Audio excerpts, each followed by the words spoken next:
So, 3 ways po that I can share na paano ka maghanap ng sponsor or employers mo. Halimbawa, say for example, if you're planning to come here in Canada. So, one is yung traditional way.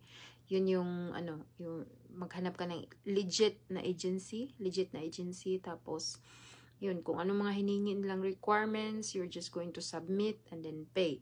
So, sila nang bahala sa lahat. Hindi mo na gagawin itong mga ginagawa kung magre-research anong dapat mong gawin. Dahil sila nang bahala. Magbigay mo lang yung lahat ng requirements mo and then magbayad ka and that's it.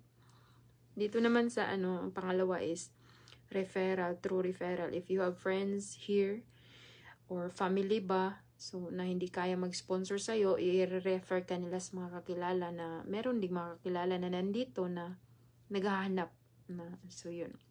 Yung pangatlo, family or friends na mag-i-sponsor sa'yo directly. Or kakilala mo, or yung in-laws mo na kukunin ka para matulungan ka makapunta dito. So, yun yung tatlo. Yung traditional na yung mag-agency ka, referral, tsaka yung pangatlo is yung